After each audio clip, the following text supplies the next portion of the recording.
Seringkali kita lihat ya, orang itu bukan rusak karena miskin, tapi malah hancur karena nggak ada habisnya ngejar kekayaan. Nah ini kan jadi pertanyaan besar buat kita semua, sebenarnya hubungan kita sama uang itu harusnya gimana sih? Yuk kita bedah bareng-bareng apa kata Alkitab soal ini. Oke, kita mulai dari yang paling dasar dulu ya. Hal pertama yang harus kita luruskan nih, Alkitab itu sama sekali nggak pernah bilang kalau uang itu jahat. Wah, ini sering banget disalahpahami loh. Padahal, ngerti bedanya ini, itu kunci dari semua pembahasan kita kali ini. Jadi pertanyaannya langsung aja ya, bener nggak sih uang itu jahat? Atau jangan-jangan jadi kaya itu dosa? Jawabannya mungkin bakal bikin kamu kaget. Nah, ini dia jawabannya. Langsung dari Rasul Paulus. Perhatiin baik-baik ya. Yang jadi akar segala kejahatan itu bukan uangnya, tapi cinta uang. Cuma satu kata tambahan, cinta, tapi wow, artinya jadi beda banget. Ini mengubah semua perspektif kita.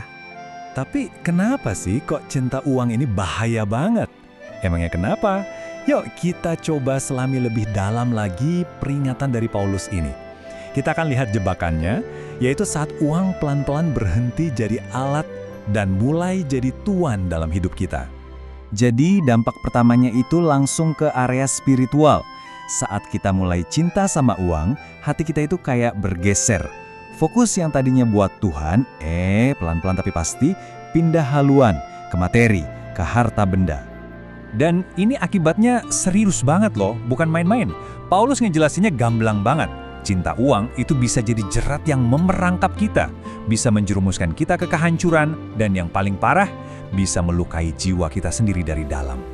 Bahkan di kitab Ibrani, ini digambarkan lebih tajam lagi. Kita bisa jadi hamba uang. Kebayang nggak? Uang yang seharusnya kita kendalikan malah jadi tuan kita. Tapi, lihat deh, di ayat yang sama juga dikasih solusinya. Cukupkanlah dirimu. Kuncinya itu ternyata ada di rasa cukup. Itu dia cara buat mutusin rantainya. Nah, jadi pertanyaannya balik lagi ke kita masing-masing kan? Buat kamu, uang itu alat atau tuan? Biar kita lebih gampang lihat bedanya, coba kita pakai satu analogi yang sederhana banget. Coba bayangin pisau dapur ya. Pisau itu kan dendanya netral kan? Nggak baik, nggak jahat.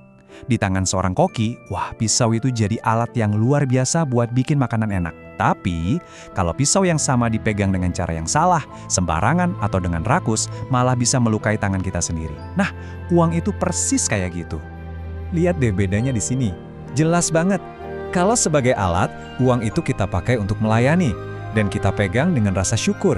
Tapi kalau dia jadi tuan, wah dia yang ngatur-ngatur kita, dia yang nuntut pengorbanan, bahkan kejujuran untuk keluarga. Dan kita megangnya dengan rakus. Coba kita renungin sejenak, kita sekarang ada di sisi yang mana ya? Tapi kabar baiknya adalah kita nggak dibiarin bingung sendirian. Kita itu bisa loh secara aktif melatih hati kita supaya uang tetap ada di tempatnya yang benar. Gimana caranya? Yuk kita lihat beberapa langkah praktisnya. Langkah pertama, kita perlu jujur sama diri sendiri. Coba ambil waktu sejenak dan tanyain ini. Apakah keputusan-keputusan penting dalam hidupku, soal kerjaan, soal tempat tinggal, soal masa depan, ujung-ujungnya selalu didikte sama uang? Sekarang, kita masuk ke pertanyaan yang lebih dalam lagi. Coba jujur deh, apa sih yang bikin kamu lebih cemas? Kehilangan uang atau kehilangan hubungan yang dekat sama Tuhan?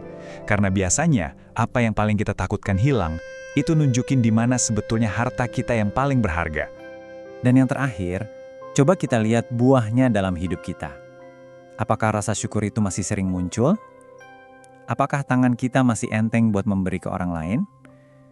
Penting banget buat diingat, kemurahan hati itu adalah penawar racun keserakahan yang paling manjur.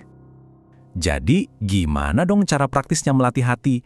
Ini ada 4 kebiasaan yang kelihatannya sederhana tapi dampaknya luar biasa. 1. Setia dalam memberi. 2. Memilih gaya hidup yang sederhana. 3. Selalu jujur dalam pekerjaan, gak ada kompromi. Dan yang keempat, ini yang paling penting, selalu utamakan Tuhan dalam segala urusan keuangan kita. Pada akhirnya, ya, untuk benar-benar ngerti apa itu nilai sejati, kita harus lihat ke sosok yang melampaui semua yang ditawarkan dunia. Karena kita punya teladan yang paling sempurna tentang bagaimana menjalani hidup yang sama sekali nggak berpusat pada harta. Coba kita renungkan sebentar deh. Yesus itu kan bisa aja datang dengan segala kemegahan dan kekayaan dunia. Tapi dia justru memilih jalan yang sebaliknya, kesederhanaan, pengorbanan.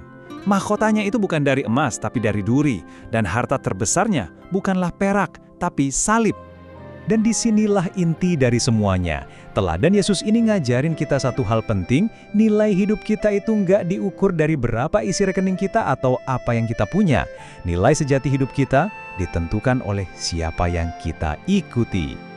Jadi, yuk kita pegang teguh prinsip ini sebagai resolusi kita, sebuah deklarasi yang menempatkan semuanya kembali ke posisi yang benar.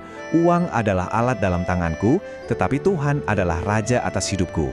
Biarkan uang jadi alat yang hebat, tapi jangan pernah sekalipun biarkan dia duduk di tahta yang hanya milik Tuhan.